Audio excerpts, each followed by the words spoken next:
네, 여러분 안녕하십니까? 저는 삼성자산운용 ETF 컨설팅 본부의 이동우 파트장입니다. 만나서 반갑습니다. 2024년 정치적인 불확실성으로 인해서 하락했던 한국 증시는 2025년 들어서 투자 심리가 빠르게 회복되면서 외국인의 자금이 크게 유입이 됐습니다. 2025년 6월 한 달간 외국인 투자자들은 한화 약 3조 원 이상을 한국 주식에 순매수를 했고요. 아시아 주요 시장 중에서 한국에 대한 자금 유입이 가장 두드러지는 모습을 보였습니다. 2025년 상반기 동안 국내외 투자 자금이 대거 유입돼서 코스피는 올해 들어서 33.2% 상승을 하면서 아시아 주요 증시 중에서 높은 수익률을 기록하고 있습니다. 국내 기업을 담은 ETF 역시 마찬가지입니다. 2025년 7월 기준으로 한국 상장 ETF 시장은 순자산 총액 약 220조 원에 육박하고 있습니다. 이는 연초 약 197조 원 대비 20조 원 이상이 불과 6개월 만에 추가로 유입된 셈인데요. 국내 기업 중심 ETF는 전체 ETF 시장 중에서도 가장 핵심적인 성장 축으로 꼽히고 있고요. 자금 유입이 또 지속적으로 확대되고 있습니다. 그 중에서도 인기가 높은 국내 ETF를 몇 개 말씀드려보면요. 먼저 대표지수 추종형입니다. 예를 들어 코덱스 200 같은 코스피 200이나 대형 우량주, 잘 아시는 삼성전자, SK하이닉스, 네이버 등과 같은 국내 주요 기업들을 중심으로 구성된 대표지수 추종형 ETF들이 인기가 높은 국내 ETF라고 말씀드릴 수 있겠습니다. 2025년 상반기에도 지속적으로 자금 유입세가 이어져서 대표 상품들의 순자산 가치가 수조 원 이상 증가한 모습을 보였습니다. 두 번째는 배당, 가치주 중심의 ETF입니다. 코덱스 고배당주나 가치주 위주의 ETF에 대한 자금 유입이 또 특히 두드러졌는데요. 삼성 코덱스 고배당주 같은 경우는 순자산이 2,664억 원으로 늘어났습니다. 세 번째는 방산, IT 등과 같은 테마형 국내 기업 ETF입니다. 최근에 방산, AI 테마와 같이 실적이 강한 국내 기업 위주 ETF가 높은 수익률과 함께 또 많은 자금의 유입이 발생을 했습니다.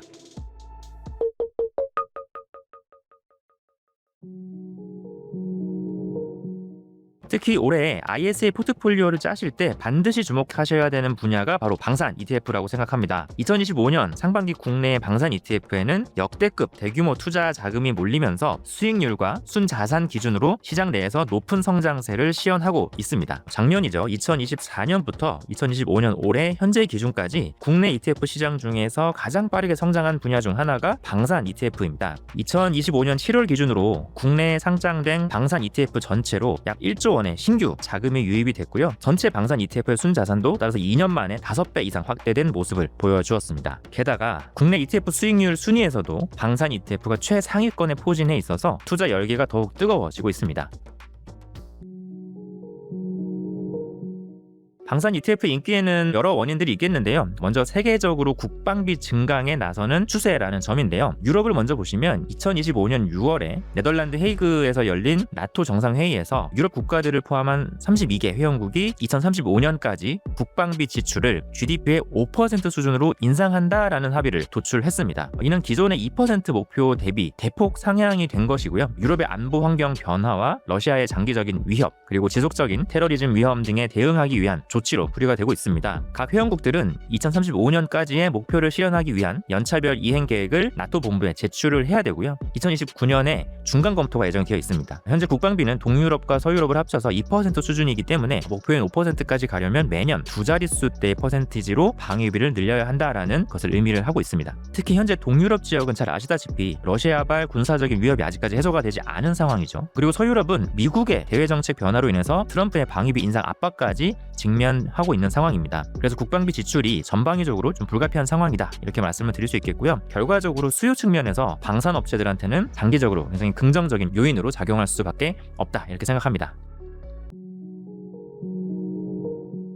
이런 전 세계적인 군비 증강 분위기 속에서 한국 기업들의 활약이 두드러지고 있습니다. 한국 방위산업 기술력은 최근 10년에서 15년 사이에 특정 무기 체계에서는 세계 최상위권의 경쟁력을 심지어 보이고 있습니다. KF-21 보라매 전투기는 한국 항공우주의 4.5세대 초음속 전투기입니다. 이 전투기를 통해서 한국은 전 세계에서 8번째로 초음속 전투기를 독자 개발한 나라로 자리매김을 했는데요. 현재 KF-21은 세계 최상위권 전투기라는 평가, 그 다음에 비스텔스급 중형 전투기 중에서는 수출 가능성이 가장 높은 플랫폼으로 여겨지고 있습니다. 천궁2라고 하는 중거리 지대공 미사일은 LIG 넥스원, 한화 시스템, 한화 에어로스페이스가 합작 생산한 무기로 국내 독자 기술로 개발된 차세대 탄도미사일 및 항공기 요격용 미사일입니다. LIG 넥스원이 미사일, 한화 시스템이 레이더, 한화 에어로스페이스가 발사대 및 차량을 각각 담당하는데요. 최근 중동 시장을 중심으로 대규모 계약이 성사가 됐고요. 특히 2024년 3.7조 원 규모로 이라크와 맺은 계약이 대표적인 성과로 꼽히고 있습니다. 현대로템이 만든 K2 전차는 대한민국이 독자적으로 개발한 3.5세대 주력 전차입니다. 첨단 화력, 기동, 방호, 그리고 전장 관리 시스템 등과 같은 부분에서 세계 최고 수준의 기술력을 집약한 현대식 전차라고 말씀을 드릴 수 있겠습니다.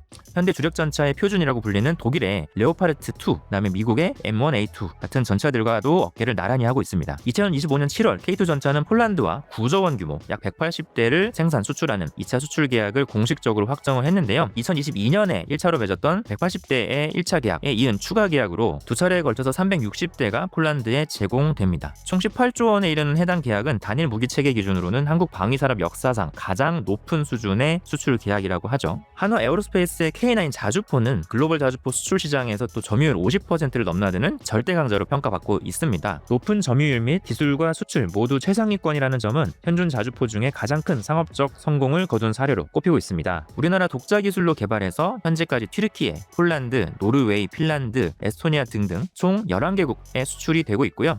이런 기술력을 바탕으로 해서 최근 2년간 한국 무기 수출은 독보적인 확장세를 좀 보이고 있고요. 전 세계적인 공급 부족 상황에서 한국 제품이 대체제가 아니라 최우선 선택지로 부상하고 있습니다. 실제로 폴란드와 같은 동유럽뿐만 아니라 중동, 동남아 국가들도 미국이나 독일의 무기 대신 한국산 무기 체계에 수십억 달러 단위의 대형 계약을 집중하고 있는 모습인데요. 2022년부터 2024년까지 한국산 전차, 자주포, 로켓, 전투기 등 주요 제품 공급 계약이 폭증했습니다. 일부 현재 언론에서는 세계에서 지금 당장 무기를 사고 싶으면 사실상 한국밖에 선택지가 없다라는 평가도 나오고 있는 상황이고요. 이렇게 전 세계에서 한국 무기만 찾는 이유는 크게 세 가지입니다. 첫 번째는 공급 속도입니다. 미국, 독일과 같은 터구 경쟁사들은 무기 인도 기간이 3년에서 5년까지 걸리는 반면에 한국은 1년에서 1년 반 내에 공급이 완료되고요. 폴란드 같은 국가에서 신속 조달 조건이 실질적인 무기 선택의 기준 자체가 되기도 하고 있습니다. 두 번째는 가성비인데요. 독일의 PGH-2000과 같은 자주포 가격은 약 1000만 달러인 반면에 한국의 K9은 400만 달러 미만입니다. 그런데 성능, 정비성 면에서도 거의 동등하다라는 평가를 받고 있기 때문에 우리나라 제품을 선택하지 않을 이유가 없는 거죠. 세 번째는 현지 맞춤화 전략인데요. 한국 업체들이 단순히 제품뿐만 아니라 현지 생산, 그 다음에 기술 협력, 그 다음에 기술 이전과 같은 패키지까지 신속하게 제공해서 다른 나라와의 차별화로 경쟁력을 확보하고 있는 겁니다.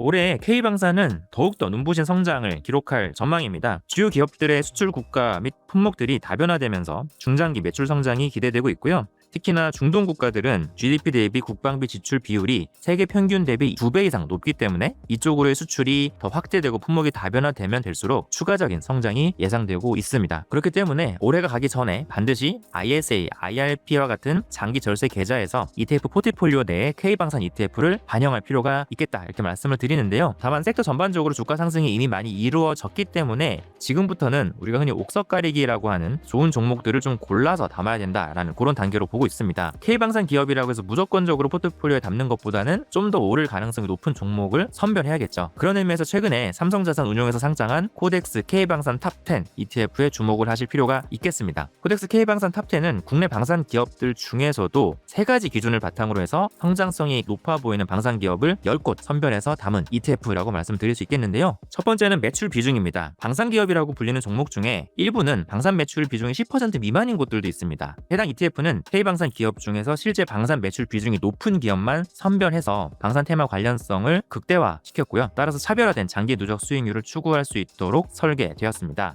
두 번째는 수출 중심 기업으로 이루어졌다라는 부분인데요. K방산 기업들 중에서 영업이익이 높은 곳은 수출 중심 기업이라는 점도 주목을 할 필요가 있겠습니다. 실제로 2022년부터 2024년까지 수출 중심의 방산 5개사의 매출과 영업이익은 연평균 17.1%, 44.7%로 각각 성장하였습니다. 그렇기 때문에 코덱스 K방산 탑10 편입 종목 비중 결정 시에 수출 비중이 큰 기업에 좀 더 집중 투자해서 수익률을 높일 수 있도록 상품 구성을 하였습니다. 마지막으로 세 번째 기준이 AI 기술 도입 여부인데요. 방산업계도 최근 가장 큰 화두라고 할 수 있는 AI 기술의 접목이 이슈가 되고 있는 상황이죠. 글로벌 방위산업 내의 AI 시장 규모가 2034년까지 연평균 12.9%의 성장을 기록할 것이다 라는 예상치도 나오고 있는 상황이죠. 이 기업들이 방산 시장 내에서 올해 AI 기술을 접목해서 기술 개발을 계속해서 이어가고 있는 기업들입니다. 그래서 이렇게 방산 기업들 중에서도 AI에 대한 투자를 가장 잘하는 기업들까지도 선별해서 탑10 종목을 뽑은 상품이 바로 코덱스 K방산 탑10이라고 말씀을 드릴 수 있겠습니다. 이렇게 세 가지를 종합적으로 고려한 해당 ETF를 통해서 K방산의 수혜를 최대치로 누려볼 수 있겠습니다. 만약 목돈 1억 정도를 3년 만기 ISA 계좌에서 수익을 추구하실 목적이 있다라고 하면 40에서 50% 비중을 방산 ETF를 담아서 수익성을 추구해 보시는 것도 공격적인 투자 전략으로 고려해 볼 수 있겠습니다. 전 세계가 다시 재무장해가는 가운데서 독보적으로 성장하고 있는 국내 기업들을 포트폴리오에 반영해서 자산 성장을 도모하는 투자자 여러분들이 되시면 좋겠습니다. 감사합니다.